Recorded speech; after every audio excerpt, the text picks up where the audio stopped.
Hey dolls, it's me, Greta. Like I promised, I will be doing another video answering questions. I'll probably do, because there is a lot of them, I'll probably do 2 videos just answering questions. So here it goes. I'll make this fast to get through it. Somebody had asked me about my protein shakes, if I can actually show you guys on YouTube that aren't on my Facebook or don't have Facebook accounts. These are the protein shakes that I always talk about. I get them at Costco. They are 30 grams of 30 grams of protein. These are vanilla, which I don't care for. I bought them because my husband wanted to try them, but the chocolate ones are really good. They kind of taste like those organic kids chocolate milks. That's exactly what they taste like. You know, they're very good. I think there's like 21 to 23 to a case, and I think they're $20, or I don't know, $18 to $20 at Costco. If you buy them at Sam's Club, I've heard that they're $16.99. I did go today to the vitamin shop because I was running low on vitamins, and I found this. It's called RTD 51, and it is 51 grams of protein, 2 grams of sugar. Surprisingly, I didn't think I was going to like it. They are a little pricey. It's 2 for $4, but they're really good, actually. They have peanut butter, they have chocolate, they have cookies and cream. They have like all kinds of flavors, but it's very good. I would recommend that. I would do, like, say 151 ounce in a day and 131. I mean, I don't know how you guys want to break that up, but that's a good idea to do. So that's my protein shakes. Let's see, at what point were you able to consume the proper intake of water?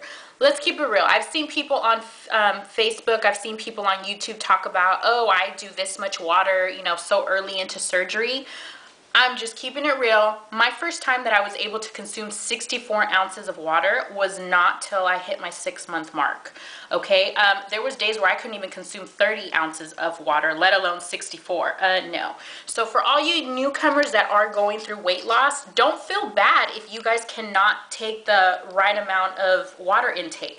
You know, it's gonna take your body getting used to, you know, I mean, whether it's water, whether it's, you know, just don't feel bad. I mean, we all go through it. Some people talk about it, some people don't. Some people, you know, kind of bend the truth a little bit. Realistically, it's not possible. Your stomach is so small that, come on, let's keep it real, people. It's not possible. So don't feel bad if you can't consume the right amount of water, okay? Let's see, what did you... Oh, one thing that I did want to talk about is also for you newcomers that are starting to look for protein shakes or shopping around so you can have them after surgery. Don't do that, because one thing I've noticed with having surgery, whether it's lap band or gastric bypass, well, I had gastric bypass, your taste buds change. So I've gone through so many shakes because I hate the smell of protein and the taste of it. So, you know, you kind of have to, you're going to go through protein shakes until you find one that your body agrees with. So don't buy them till after you have surgery, because that way you can kind of see where your taste buds are at. Just to touch on that real quick. Someone had asked me, did your surgeon require you to lose weight before weight loss surgery? For some of you know, some of you don't know if you haven't been keeping up with my videos in the beginning, but I did go internationally. I went back home to Nicaragua to have surgery. I was not required to lose a certain amount of weight, and I was not required to be on a liquid diet. I kind of flew in, and a couple days later I was on the table after I did all my exams, and that was pretty much as far as it went. I wasn't required to do anything like that at all. I did go back home. I know a couple of you have also asked me, never fails, guys. A couple of you have asked me, you know, I mean, how did I pick this doctor? Just to kind of sum it up, my cousin went to this doctor a year before I did. So he was kind of my guinea pig in a sense. But I've heard a lot of really good things about him, you know, like when you go into the medical field over there and you ask, you know, who would be a good gastric bypass doctor, a lot of doctors, which is my plastic surgeon, also referred me to him as well. So I was kind of excited to know that my cousin and my surgeon, you know, both had really good experiences, and he had a good reputable reputation.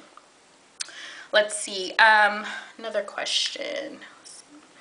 I just got this one. I would love to know how you stay so positive. I've heard that I should expect for a lot of people to change with me because I will no longer be that funny fat girl. Have you lost a lot of friendships? I know this might be a little too personal, but do things change as far as being intimate with your spouse? Okay, so let's start from the beginning. Positive. You know, one thing I've learned through this journey is that when I was doing my research to have gastric bypass, I could not stand to run into people that I either personally knew or saw on Facebook that had surgery and did everything totally opposite. They're bitter betties, they're complaining about everything in the freaking world.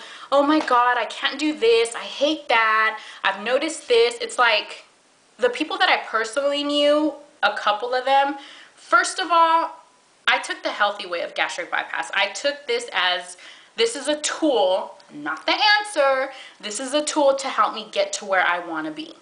Some of those people that were complaining, the bitter betties, the oh poor me's, basically never exercised a day in their life, ate everything that you're not supposed to be eating, drank soda, ate the candy. I'm not saying you can't cheat every now and then, but let's keep it real. How do you want a good result if you're not working for it?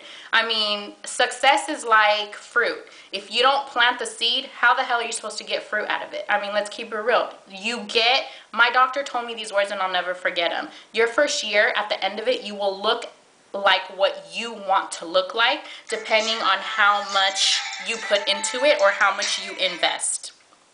Okay, so yes, I do work out. Yes, call me a little obsessive, you know, but at the end of the day, there's a lot of stuff that I don't deal with because I did put the work in. So that's to that. Let's see the second part. I've heard that I should expect for a lot of people to change with me. I will no longer be the funny fat girl. Yes. Let me tell you, I've lost a lot of friendships during my journey. Do I regret anything I've said? No. Do I regret the friendships I've lost? No. At the end of the day, if they could not accept me at my worst, they definitely don't accept me. They definitely don't deserve me at my best. So with that said, if people can't accept the new me and know that I'm a much happier person, a healthier person, they're people that don't need to be in my life. You know, at the end of the day, I can sit here and I can complain like, oh my God, I'm not friends with this person anymore. Oh my God, I'm not friends with that person anymore. At the end of the day, yeah, I've lost friendships, but I've gained twice as much in happiness. I've gained twice as much in life. The friends that I do choose to surround myself with now, are much more positive. They understand me on a whole different level. And if they still want you to be that funny fat girl, well, then they don't love you. If they tell you, oh, don't get too skinny, oh, don't do this, well, where the hell were you to tell me don't get too fat, don't, you know, eat that, be healthy? So you have to weigh that out. Other question. Let's see. Might be too personal as far as being intimate with your spouse. Intimacy. Let me say, yes, intimacy does change. Your relationship does change, okay? I've always said this in my previous videos, but people don't realize that just as much as this is going to be an emotional roller coaster for you, it is as well for your spouse. You're talking about losing so much weight that they're used to seeing you as this bigger person. Maybe you might not get a lot of attention. You kind of have to go the extra mile to be the center of attention. Now, you don't have to do much and you get attention. You're this skinny person. You're this vibrant person that you just want to live life, talk to everybody you see. That's a lot for them to handle, you know? So I mean, as far as intimacy goes, of course it's better because you don't have all this stuff in the way of stuff. You're more flexible. I mean, you're just, one thing I've noticed is that I want to live life a lot more. Like, I mean, I want to do stuff that I never did before because I couldn't breathe. I couldn't do this. Like, you do get your little spark to your adventurous side back. So yes, your relationship does change. It can change for the better. It can change for the worst. Very important for you to stay communicated with your spouse. It's very important for you guys to always stay on the same page, and never take anything for granted because things can change at the drop of a hat. You know, yeah, you're going to be so focused on you, but don't lose sight of your relationship because this can make or break you. This can make or break your relationship. Never forget that. Your relationship you need to continue because you're going to be so into yourself of what you're going through that you can lose sight in your relationship. Don't let that happen. That was that. Let's see. I had someone ask me, you know, I have kids. How did you feel about making this decision knowing that you could have died? My answer to that is this. If I wouldn't have done this,